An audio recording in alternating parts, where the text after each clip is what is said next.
Our Singapore Grand Prix. F1 driver ratings.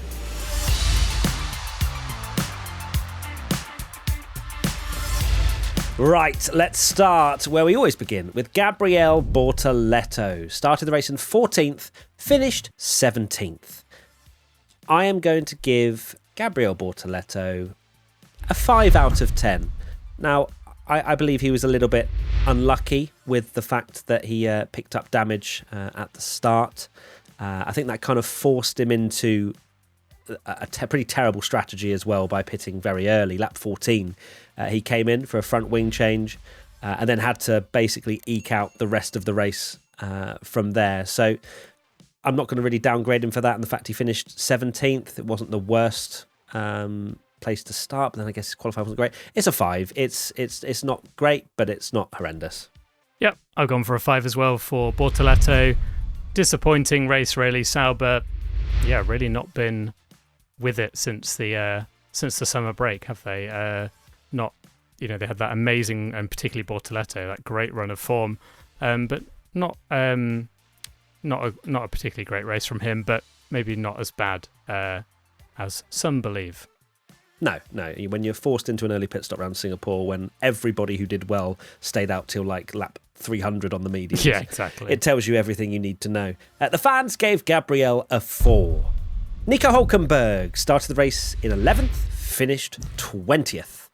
I've gone for a 3 out of 10 for Nico Hülkenberg. Maybe, this is a sign to keep qualifying badly, because as soon as he qualified well, he had a really poor race. He finally got his qualifying sorted, and then, didn't go to plan. Of course, probably the only driver to have a proper major moment as well. Although I will thank him, because it put to any doubt Matt's prediction of the yellow flag. So, as much as I want to give him a 10, I'm not. So 3 for Nico Hülkenberg, disappointing one.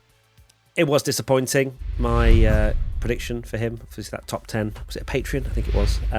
To get a point for Hülkenberg, which looked promising after qualifying, P11. A massively notable error from him, careering down the runoff. Almost collected a car as he spun round, and the front wing damage. I think again he was a little bit unlucky with that one, but the error was basically the nail in the coffin for any potential points on the table. Although again, I think Sauber didn't help him with the strategy of pitting him quite early, and then he just got stuck behind everybody that had stayed out, and it just felt like the wrong strategy call. But that being said, it is still a 3. The fans gave him a 3 as well. Alex Albon started the race from the pit lane after being disqualified in qualifying and finished in 14th. I have gone for a 6 out of 10 for Alex Albon. It was okay, made some progress, still quite a way off the points. Did a similar strategy to Sainz. I think Williams got it absolutely right to stay out there. Definitely helped by some other cars that were going insanely slowly to keep the pack all together. But yeah, I mean, for Albon, he'll look at Sainz and go, yeah, actually, maybe there were some points on the table. But it's not a horrendous grade from finishing 14th, because he started from the pit lane. Indeed. I've gone for a 6 as well for Alex Albon. Pit lane start to P14, nothing crazy, but certainly not a terrible race. But of course, similar strategy, very almost identical to his teammate, and his teammate obviously made better use of it, so that's why it's a 6. The fans gave him a 6 as well. Carlos Sainz started the race in 18th, finished 10th.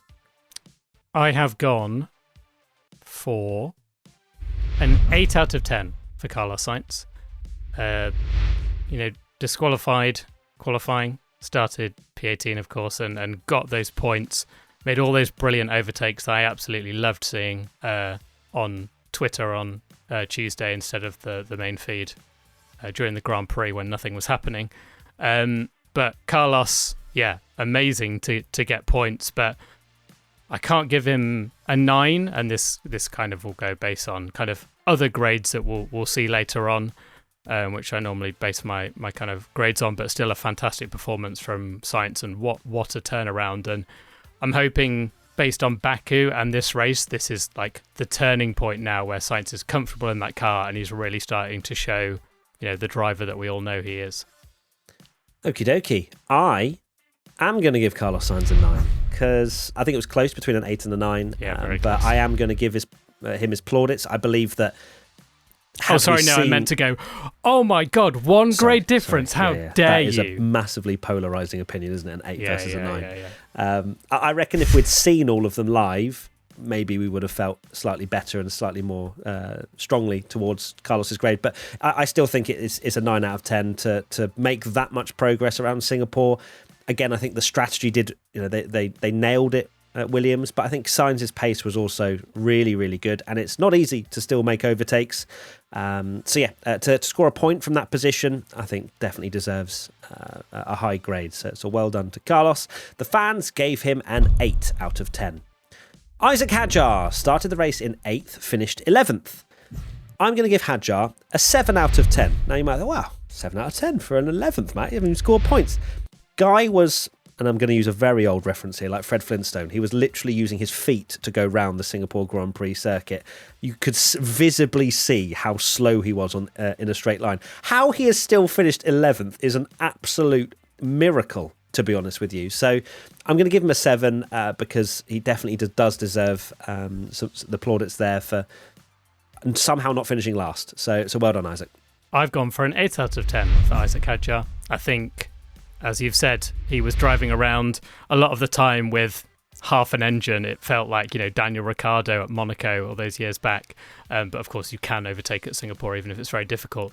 I think it's very fitting. I know this didn't happen through the whole race, but you saw on one of the mainly only moments we saw an overtake live, where we actually saw Fernando Alonso go past him, and it really did look like he was driving, an F2 car. It seems incredibly high to give it 8 for an 11 out of 10, but his car wasn't working. And I think for him to have even almost be in the points is a really impressive thing. So, yeah, got to applaud him. The fans, they don't care. 6 out of 10 for Isaac Hadjar. Liam Lawson started the race in 12th, finished 15th. I have gone for a 4 out of 10 for Liam Lawson. I think a disappointing race weekend, 2 crashes, of course. I know it's practice, but dents his confidence going into the weekend, had to repair his car. And you look what Isaac Hadjar could achieve in that Racing Bulls. And obviously Liam Lawson's car was working during the Grand Prix. And yeah, Liam has shown that he can be on Hadjar's level now. He's had, he had a brilliant performance last time out in Baku.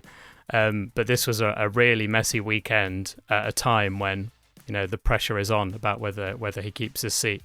So yeah, a disappointing weekend for Lawson. This one very difficult to grade because of the 2 crashes in free practice, which you have to downgrade because it is costing the team. I've gone for a 5 out of 10 for Lawson. Without the crashes, it would have been a slightly higher grade potentially. He was doing all right in that race. He was ahead of Sainz. He was going the long strategy on the mediums. And then there was like a 1 or 2 lap window between Lawson pitting and Sainz pitting, and Sainz was able to come out in pretty cleanish air to go and attack, whereas Lawson got very much stuck in the train of Stroll, Albon. So I think a little bit of luck, and Lawson was maybe in with a shout of scoring an outside, a point in P10. So I've gone for a 5 because that didn't happen, and obviously those crashes as well didn't help. But it could well have been a little bit different for Lawson. I will change to a 5 then. This is what drive rating's all about. You've convinced me with that little bit of knowledge about the pit window. So yeah, fair enough. I will go. There you go. Obviously I've given Hadjar quite a high grade as well in an 8. So yeah, I'll change it to a 5. Okay, I love this. It's like a little auction or something going on here. The fans also gave Liam Lawson a 5 out of 10.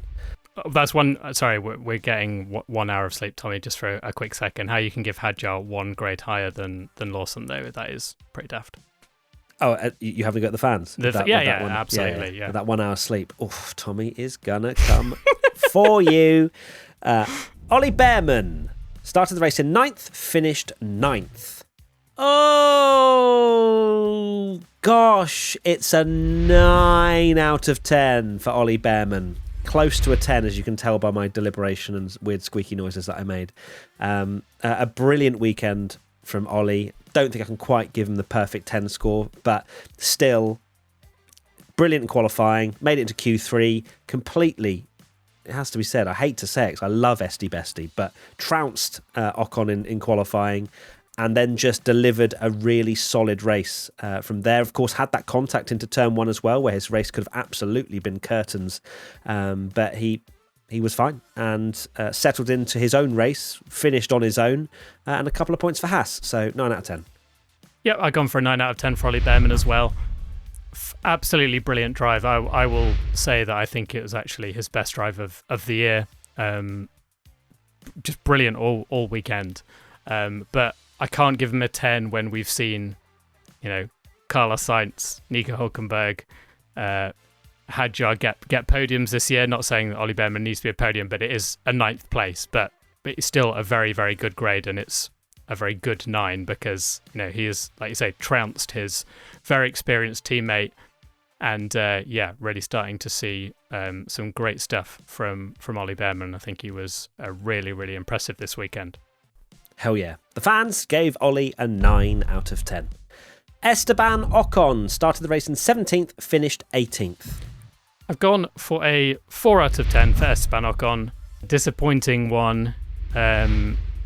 When you see what Ollie Behrman was able to do in that car, you do wonder how much, without sounding like Lewis Hamilton in 2022, how much like Ocon is like experimenting with all these crazy strategies and setups and things. But yeah, he just can't seem to get, whether that's the case or he just can't get qualifying right at the moment. Yeah, just didn't work out for him. I have gone for a 4 out of 10 for Esteban Ocon. His teammate showed what was possible in the car this weekend, and I'd like to see Esteban mount some kind of charge again because he has had a couple great results this year. It's come more from the race than it has qualifying, but it would make it a lot easier if he could start a little bit higher, as we saw with Ollie this weekend. The fans gave him a 3. Franco Colapinto started the race in 16th, finished 16th. I am going for a 6 out of 10 for Franco Colapinto. He, of course, beat his teammate once again, which is going very much under the radar at the moment. He was running in a pretty good sort of 12th, 13th position towards the end of the race, but then fell away with pretty large degradation for that wheelie bin that he's driving. So I'm going to give him his credit there, that again he beats Pierre Gasly, that I know Pierre obviously started from the pit lane and had qualifying issues, but once again Franco I think does deserve these kind of comments, so I've gone for a 6. I have gone for a 7 out of 10 for Franco Colapinto. I know some people will be like, oh my god, how can you give a 7 for finishing 16th? But they've already written that at least 6 times. Yeah, they've already commented, and I will explain my working, not that people will listen. They've already made the comments. But remember, we're biased and they're not. Exactly. So yeah, Alpine, worst car on the grid now. They're woeful. They're miles behind in the Constructors' Championship. Even Pierre Gasly, who we all know is a great driver, struggling massively.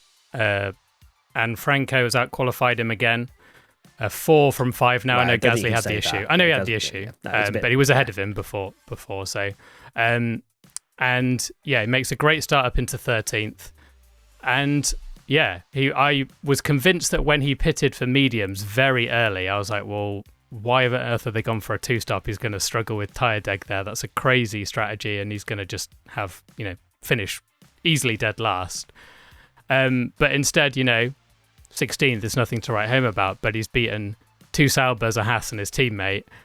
And, how I do my grades is I think about that final table where it tells you everyone, and what their point score is and stuff. And we've discussed this, and feel free to write in the comments if you would prefers to maybe next year try something like that where we grade drivers from 1 to 20 and we can give a bit more of a kind of grading system like that. But if I look at other drivers, I'm going into a massive tangent here, but I'm explaining my 7.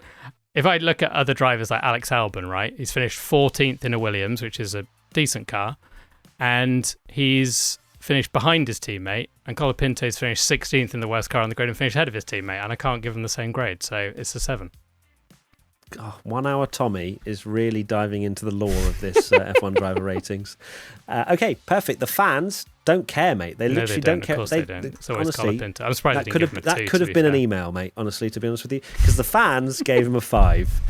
Pierre Gasly started the race from the pit lane after having quali issues and finished 19th.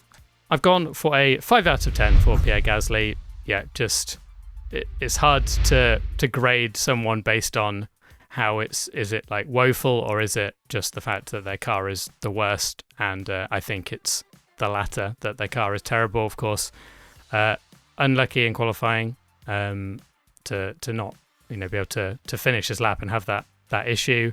But Alpine are just in struggle town anyway. So yeah, it's not great, but I've gone for a 5 for Gasly either way.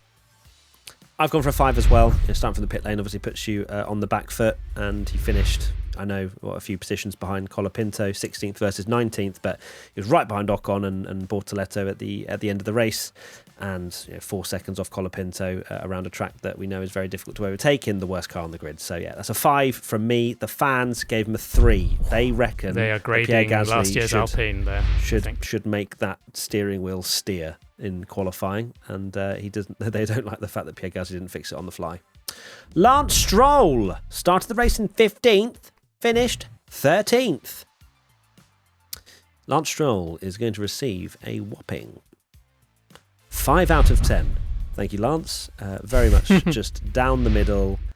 One of the shortest interviews I've ever heard from him after qualifying, and he was basically just clinging on to hope for a safety car in the middle of the race, and that never happened. So 13th, when your teammate has very comfortably finished 8th, maybe even very close. Well, I did get Hamilton to finish 7th in the end, didn't he? But 8th on the road.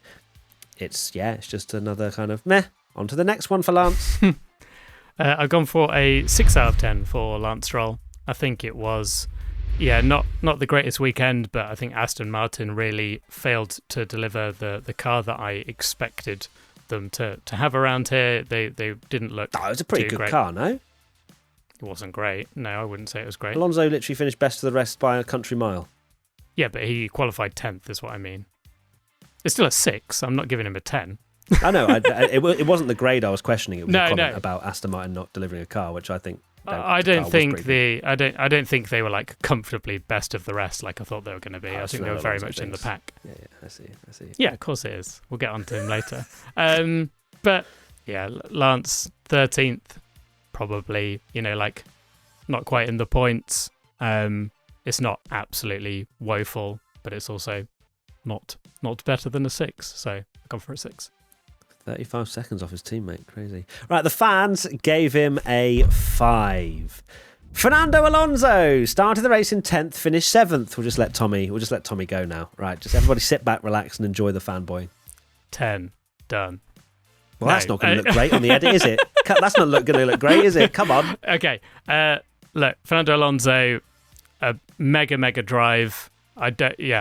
I expected Aston Martin to be... Say the number again, 10. Because the editor's going to be fuming with you. Yeah, okay. That was like... 10. It's a 10. Of course it's a 10. There we go. It's That's it. Give us some energy, Tommy. It's like it's an 11. 1 hour sleep. It's a 12. It's a 15 out of 10. Fernando, brilliant drive. I very much expected him to challenge or be best of the rest because the Aston Martin was best of the rest. I don't think they were. He did very well when I don't think the Aston had particularly great pace in qualifying to get into the top 10 in qualifying.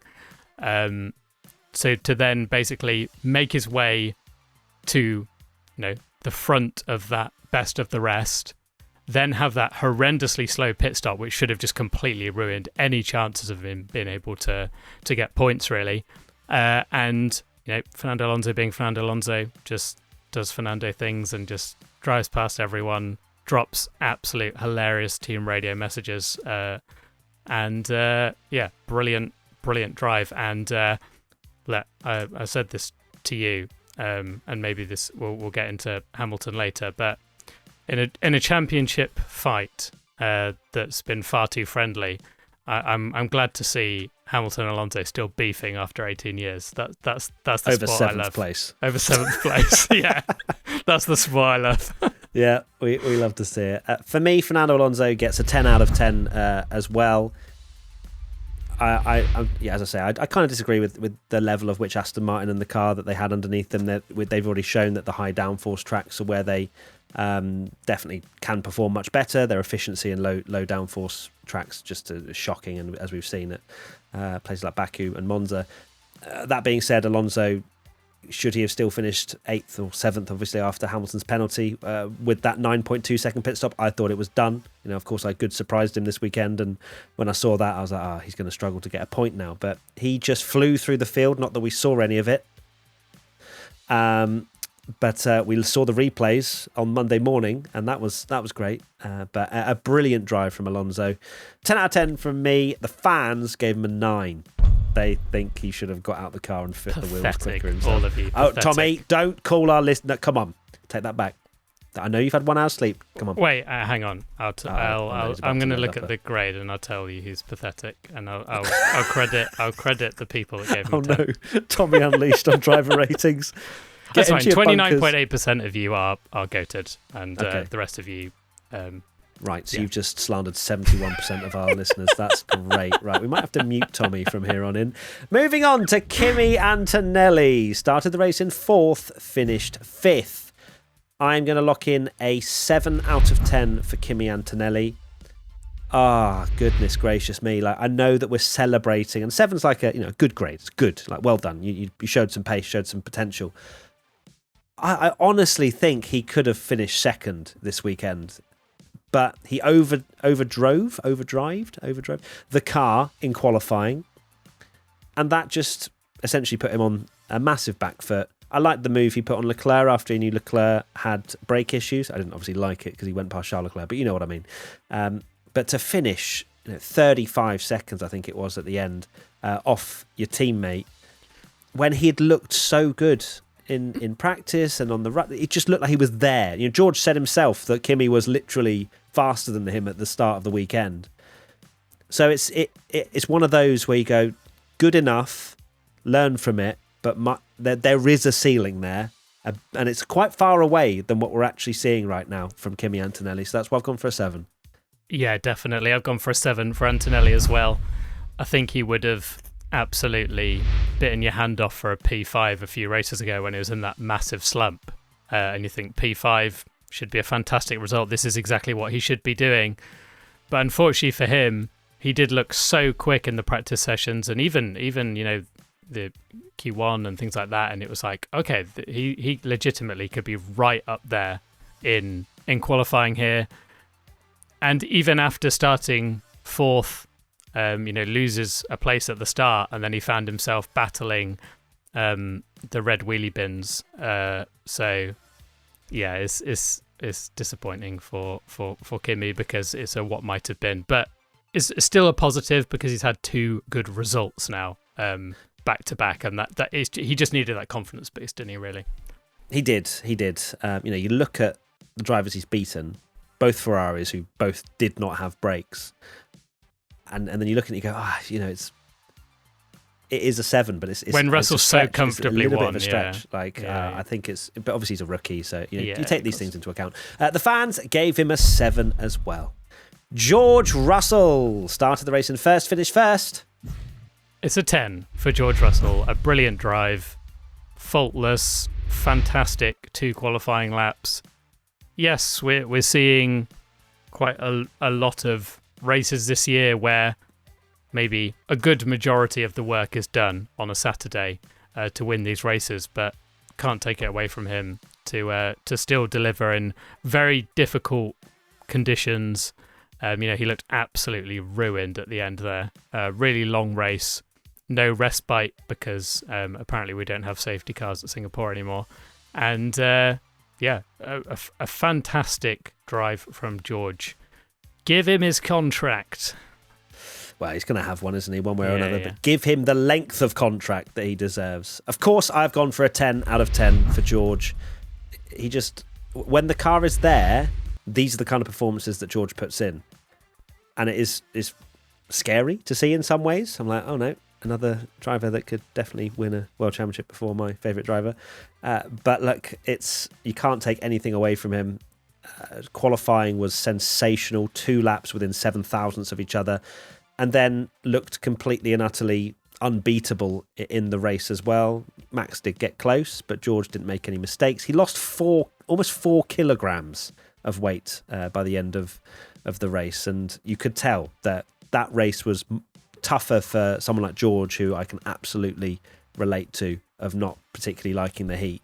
And, to still not have that lapse of concentration, which can so easily happen. We saw it last year with Lando, who's very close to crashing from the lead. I think being in the lead is probably the most difficult one as well, because you're not chasing anybody. There's the mental strength, I guess, to just stay within your own brain and just you concentrate for 62 laps. It's a phenomenal job from George. The fans gave him a 10 as well. Yuki Tsunoda started the race in 13th, finished 12th. Oh dear, I think it might have to be a 4 out of 10. It's a 4 out of 10 for Yuki Tsunoda. I was going to give him a 5, but it's like pity grades. Like, I'm giving him a 5 because he's in the Red Bull, or give him a 6 because he's in the Red Bull. But it is a 4 out of 10 performance. He got lapped, didn't he, by his teammate? Like, he was so far behind. Qualifying again, just nowhere near Max. He had a terrible start as well, Really and just put himself massively on the back foot. So, look, I'll go for a 4. Sad to see. And again, like, Baku was a little bit of a flash in the pan, but also we kind of said, didn't we, when we saw Baku, of like, it wasn't as good as the result would suggest. And clearly his struggles have doubled, tripled as he head to Marina Bay. Yeah, I've gone for a 4 as well for Yuki Tsunoda. I know, the bingo of he's in the second Red Bull, which is, and it always makes it difficult to rate, but that he's been in that car for a long time now. I appreciate it is, everyone's been struggling in it, but he actually, qualifying 13th, if he makes a great start, moves up a couple of positions, he's on for a point, and it's looking like a completely different race. But he dropped all the way down to 16th. Did he he didn't qualify 13th? He qualified 15th because the 2 Williams. Of course, yeah. So he even got like a good kind of boost up the grid from that, and then dropped those positions immediately with a poor start. So yeah, not good from Yuki at all, and really disappointing, because we all hoped that Baku might be the thing that changed, but doesn't look like it, unfortunately. No, the fans gave him a 5. Max Verstappen started the race in second, finished second. It's a 9 out of 10 for Max Verstappen. It's a very high 9. Maybe again, him. It seems like him and George are these 2 drivers that they almost like they can deliver like a really, really good weekend, but because they're in like cars that can win, you feel like they only get 10s when they win. So yeah, I do think that had he put the perfect lap together, I'm not saying I don't think the Red Bull was like clear, but I think pole could have been possible with a really, really good lap. Not with Lando Norris there, mate. Well, exactly, very true. But yeah, he did very, very well to hold on to second. It looked like very early on that I think it would be like almost like a minor miracle, him finishing second. It looked like it was going to be 4th written all over it, and the 2 McLarens would just be inevitable. But instead, he held on and eroded the championship lead again. It's funny as well, isn't it? Before I get into my grade, I wonder how obviously after the main race podcast, it's our initial thoughts, isn't it, after the race? You're thinking, it's maybe not enough. It's not enough of a dent in Oscar's lead and things like that. Had Max won the race and Oscar finished second and he gained a singular point more, I reckon you'd be there like, championships yeah, on. That's you know so what I'm saying? True, it's so weird. Like yeah, that sort it's of that mentality, isn't it? Yeah. Because then you also have the argument of like, I find it ridiculous that everyone keeps sharing the thing of like how Max can win. It's always like, well, if Max wins every race, and I was always like, well, Max isn't going to win every race, but if he had won 3 in a row, you'd be like, well, maybe. Yeah. But second, championship off. Yeah, exactly. Okay, my grade for Max Verstappen, I am really torn between a 9 and a 10. I really am. I can see arguments for both. God, it's tough. Look, I'm going to have to go for a 9. But it's a very high 9. I think that it's a brilliant weekend for Max to hold off Lando the entire race. Yeah, it's Singapore. It's hard to pass, but he still put himself in that position with a brilliant qualifying. Question mark, of course, over that second lap. Would he have got pole? Wouldn't he have got pole? You know, there's people flying around telemetry screenshots and things that you're like, people can very easily just share it and be like, well, Max would have got pole. Look at this. It's it would have been close. But I'm going to go for a 9. It's still a brilliant weekend. It's just, George Russell's won the race, and maybe not absolutely everything was got out this weekend. But it's so close, right? I could easily give him a 10, and people would probably question that as well. So the fans gave him a 9. Lewis Hamilton started the race in 6th, finished 8th. I am going to go for a 7 out of 10 for Lewis Hamilton. Yes, he finished 8th, but he had no brakes and was going to finish 6th. Although may well, actually no, 5th to be fair, with Antonelli. And the soft tyre choice was a very good choice from Ferrari and from Hamilton. I guess it helped with the fact that he had such a massive gap behind him that he could do something a little bit different. But then sadly, of course, his brakes went, which I do not think he is at fault for. I don't think he's at fault for corner cutting either. I think every single driver in that same position was going to do the same thing. No one's going to pull over and be like, all right, race done, 1 lap from the end. I've gone for a 7 for Hamilton. Yeah, I've gone for a 7 as well for Lewis Hamilton.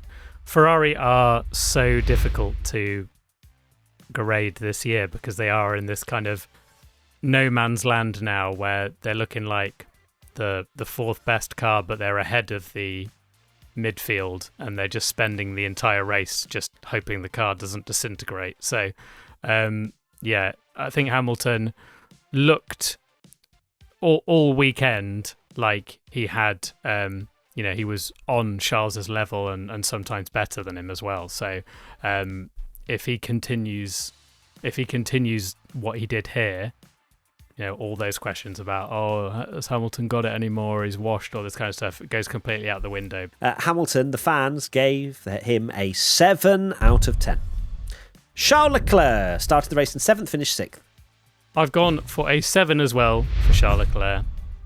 It was kind of, maybe this is Charles because you expect so much more from him that you're like, starting 7th and finishing 6th, it's not great for Charles, and I was tempted by a 6, but then I watched the video of him basically lift and coasting the entire Grand Prix, and it's just not fair, is it, for Ferrari? And this is me, the non-Ferrari fan, saying this, that you want to see them battling. They've got 2 fantastic drivers, and you don't want to see, and it must be so demoralizing to just start a race and know that it's immediately like, right, we're doing this, we're lifting and coasting.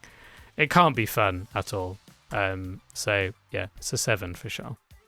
I've also gone for a 7 out of 10 for Charles Leclerc. I mean, how do you grade 2 drivers, one with which their brakes exploded and the other one was having to lift and coast the entire race? It's not like they're even being unleashed to show their full potential. If I was a Ferrari fan, I'd be absolutely devastated to watch the drivers struggle out there. But obviously with Max, my boy, he's out there doing really well. I joke. It's full blown depression at this stage. I've lost all hope. All delusion has gone down the toilet for Ferrari this year. They've got no new parts. Nothing's coming to the car for the rest of the year. They are stuck with their brand new philosophy for 2025, which, Tommy, you were absolutely correct at the start of the year. Congratulations, Ferrari have been a flop. I mean, that is aged so well. Yeah, and not like I said with my chest that Ferrari would be constructors champions, and in fact it was McLaren with 6 races to go. But it's a 7 out of 10 still, because I think Charles Leclerc did a pretty good job for what he had to manage, and that's all I really have to say on the matter. It is just sad to watch. The fans gave him a 7 as well. Oscar Piastri started the race in 3rd, finished 4th. Well, this will not be controversial in the slightest, will it? This, I might just not grade. I think that's probably easier. I'll just say he had a race. McLaren. We're very going to be very McLaren of it. Let's keep it fair. Piastri and Norris, not applicable. Okay, so Oscar Piastri, I am going to give him a 7 out of 10 because, yes, he qualified just ahead of his teammate Lando, 3rd and 5th respectively. It was very close, about half a tenth, I think, between the two of them. Oscar then, the move happens. Lando slightly out of control, gets budged wide. But I'm judging the 7 slightly on more just the rest of the race. He looked like he just wasn't able to get close to make an overtake. Lando was on the back of Max for 30 odd laps, and you think about the amount of time you lose sitting behind a car in dirty air that close. So I'm kind of judging it on potential pace. It's very difficult around Singapore, isn't it, to kind of really get a gauge. But 4th for the championship leader in a McLaren that I absolutely am convinced was still the fastest car this weekend, especially in race trim, just purely from what we saw with Lando and how close he was behind Max. But for Oscar, it was a confident settler, but it was nothing more than that after Baku. I've gone 4. Oh, this is so difficult. I think it's tough, actually the most difficult grade. Because it depends if you look at the Norris Piastri thing and go, well, he was barged off the track. Yeah. Things like that. But the stewards deemed it a racing incident. It was a racing incident. Like, Oscar did get passed by Lando. What are you going to give Tommy? I'll go for an 8 out of 10. And it is a low 8. I'm on the fence between a 7 and an 8, and it kind of the context appears when you go into the next grade. But yeah, for Piastri, you're right. It's like a decent confidence boost. I said this in the main podcast. There are still little worrying signs that Piastri is not maybe on the best form. He's not on absolutely horrendous form, other than Baku. But this is, a few times. I think it's 3 of the last 4 now. Norris has beaten him. So. Yeah, he, of course, is right to be aggrieved by the Turn 1 incident because it was very aggressive from Lando. It wasn't very papaya rules at all. And we've said this so many times, the two things can coexist, that you think it's a racing incident, but you also think Piastri is well within his right because he was probably super... I'm giving him the benefit of the doubt at the start as well, that he was probably... more cautious because it's Lando, and he thinks, well, nothing crazy is going to happen here because we have this papaya rules thing where we have to give each other so much space and it's all got to be lovely and fair and stuff. So for him to get barged out the way is probably like, well, yeah, like he's miffed. But he didn't, I did expect more from him to kind of catch up. Of course, he had the slow pit stop again from, McLaren. At this time, it was his turn. But yeah, it's a low 8, but an 8. The fans gave Oscar Piastri a 7 out of 10. Lando Norris started the race in 5th, finished 3rd. I've gone for an 8 out of 10 for Lando Norris as well. Again, for me, Lando's kind of a higher 8, but not enough of a difference between the two of them to give a difference in grade. This is just my opinion. To give a difference in grade between the two of them. This is your opinion, I know, Tommy. crazy, right? God forbid! I know that it's different to everyone else, and not every single person has the same one, because that would make the series incredibly boring. But I actually will say forever that I am glad Lando finally got his elbows out. Yes, it was clumsy and a bit messy. But I want to see some championship fight from him, and we did see that. And yes, I think it was borderline, and I can see why Oscar's annoyed. But look, he's going for the championship. He made an aggressive move, but I can't give him a whole grade higher than Oscar, because for me, Oscar, was quicker in qualifying, and they were very close at the end of the race. So yeah, it's a close, but 8. Okay. For Lando Norris, I have gone for an 8 out of 10, so I have gone for the dreaded 1 point difference because that is massive in driver ratings. But it's more like a 7.8 for Oscar and an 8.1 for Lando. You know what I mean? I think Lando was slightly better, especially in the race this weekend. He didn't deliver in qualifying as well, but he had a fantastic start and undid any qualifying woes within the first 3 corners. Yes, his move was clumsy, but it was a racing incident. It's racing. Sometimes they touch, Martin. And I genuinely think that Lando did the right thing to just send one. Like he has to. He's behind in the championship. And I will also laud the fact that he went for something again. And also it wasn't, I do completely agree with Lando here that when he's kind of saying that, like, there was a lot of room on the inside. It's not like he's absolutely gone for something completely ridiculous. Canada, he held his hands up because it was a ridiculous move to go for, and he went for a gap that wasn't there and crashed. But this, the door was open to go for it. And yes, he got caught out by Max and made the collision. But you absolutely, see why in that situation he would go for it, because he's trying to win a world championship. And it would make absolutely no sense for me to sit here and say I can't believe Lando went for that move when we have criticised him so much many for times never going for it. Not going for a move. So, not being Max Verstappen. Why, and every argument I've seen about this is like, oh, if that was Max, everyone would be saying like it's penalty, it's dirty driving. But I also, and maybe some people would, because people will always say that on Twitter, but I also think a lot of people would go, this is why Max is Max. While Oscar and Lando are maybe a bit more cautious, Max barges everyone out the way and makes the move and stuff. And Lando finally does something like that and then gets just as much criticism. So yeah, like I'm glad for this championship that has happened, because it's going to make it much more interesting as to watch it.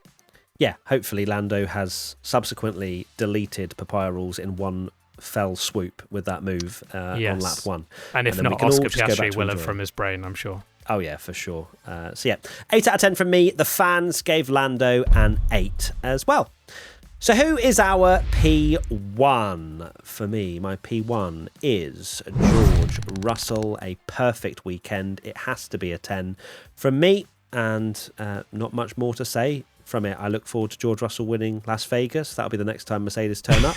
And George is my P1. Indeed. Easily George Russell, even though Fernando Alonso was brilliant and also got a 10. George Russell was just perfect. What a weekend from him. Well, I say what a weekend. What a weekend, not Friday, because Friday was terrible. But who cares about Friday? Not me. Yeah, he's definitely managed to delete any Friday happenings with a ridiculously dominant weekend from Saturday onwards. Right, that is it. Thank you, everybody, for tuning in to this F1 driver ratings for the Singapore Grand Prix. Next time will be Austin. Looking forward to that one. Tommy, what are your final thoughts? Yeah, I say I don't care about Friday. I will next time, because it's a sprint. And we all know how fun that makes driver ratings, and subjective and more difficult. So we love to see it. Yeah, so tune into that one. Can't wait for it. See you in the comment section in a little bit. And lots of love. Have a lovely off week, and we will see you soon. Bye. Goodbye.